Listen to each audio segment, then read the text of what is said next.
Good afternoon. How are you all today? My name is Sheila Brantley, and I'm here to give my testimony. When I was first asked, the first thing that came to me was the scripture, Proverbs 3, 5, and 6, that says, "Trust in the Lord with all thy might, lean not to thine own understanding, in all thy ways acknowledge him, and he shall direct thy path." That scripture pretty much is my life now. After being raised in the church and holiness and knowing what you know, you expect everything to go well and life to just be perfect. And then reality hits you and you have different situations and different things that you go through. And while I was assessing and thinking, I was wondering which testimony should I give, because I have so many. And I'm grateful to God that he has entrusted me to be able to testify his glory and his goodness. But the one, when the scripture came to my mind, it was trust in the Lord. I grew up as a child of trust, a child of faith, and all of that. And once life hit, my trust went out of the window to most people, but a few and myself. So I didn't trust anybody. If I couldn't handle it, if I couldn't do it, it just wasn't going to get done. So it was a period of time where the Lord asked me, he said, "Sheila, do you trust me?" And I had to stop and realize that I did not trust him, because what happens in the heavens happens on the earth. And if I'm not trusting people, then that means I don't have the trust in God that I should have. So it woke me up, and I told him I would trust him. So you expect everything to be great, everything to be good, but that wasn't my path. Because even in the scripture, when he said he shall direct your path, there's an S on the end of path. So there's more than one path that he directs you through. So at this particular time, when he asked me the question, I was employed, life was good, an administrator with the state of Ohio, and all these things. And then all of a sudden, I get a letter that tells me my job is being abolished. No notice, get your stuff and leave. Okay, so I leave, wondering what am I going to do, realizing that I had made my position in my job, my life. I had identified with what I did, not necessarily knowing who I was. So I lost my job. I had to file bankruptcy. I lost my condominium. I lost my car. I lost so many things, but I kept hearing God say, "Do you trust me?" He had put me in a position where I could not do anything but trust him. So in the midst of it, he made a way every day. Every day he made a way. My unemployment ended like in 6 months, so I had no income coming in. And I had no car. Thank God for family who allowed me to use their thing. But I remember God asking me one day, because I was saying, "I need a car, Lord, I need a car." He said, "What do you want?" And I'm like, I want to sob, and I laughed to myself, and I heard, "Go get your sob." And I'm thinking, okay, this is crazy.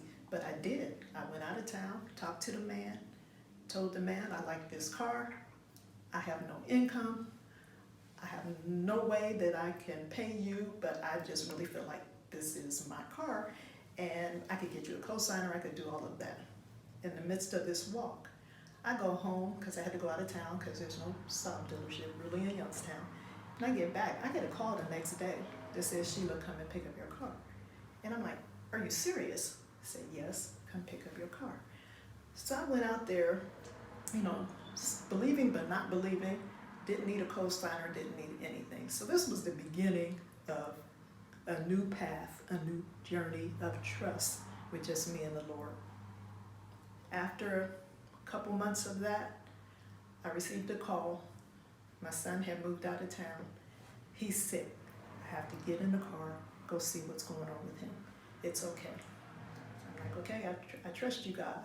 And then we find out that he has non-Hodgkin's lymphoma, my only child.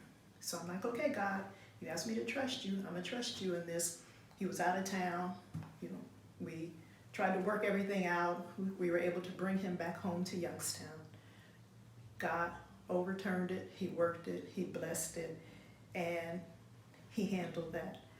During that period, I related to Abraham, who had to sacrifice his only child. And I was like, Lord, I know you're going to work this out. You did not give me this child.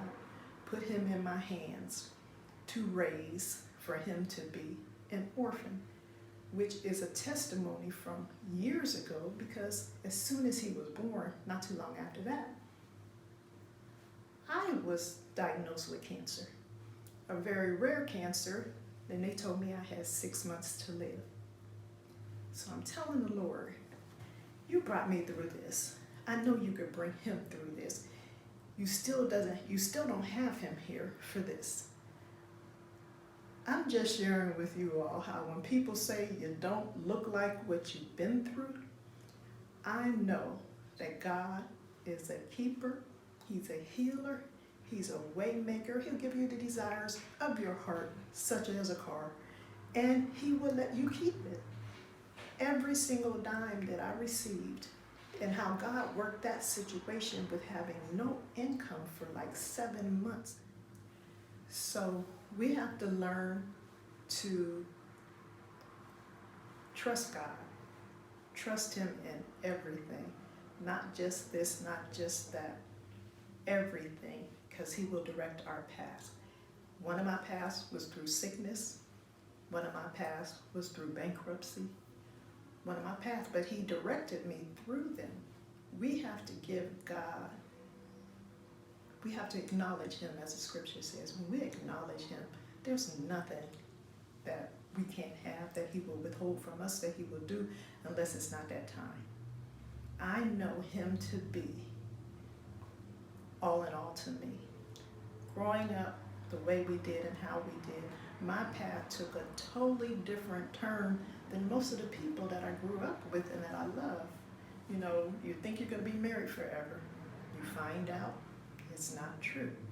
But you think he could work it out. And you hang in there because you know what God can do. But when God says let go, we have to learn to let go. Because he showed me in that particular situation, I would fly. I felt like I was a kite, and I would go so high, and then I would be snatched back down because I felt bound. He had to allow me to be free from that and in that.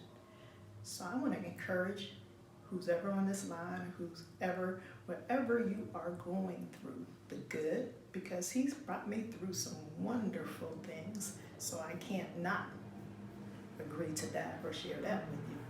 But when things get hard or things get challenged and you have no idea how you're going to make it through, that's when you put your trust in him and you lean not to your own understanding, because I will control something if I can.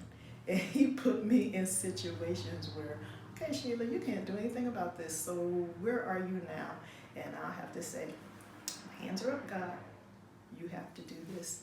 And I watch him bring me through. I want you all to be encouraged. I hope my testimony helps or blesses somebody. I hope that whatever you're going through, in the good times, in the bad times, in the challenging times, just know that God is always there with you. He's with you in it all, and he will bring you through. You will turn around and look back and say, Lord, how did I get over? But I'm thankful.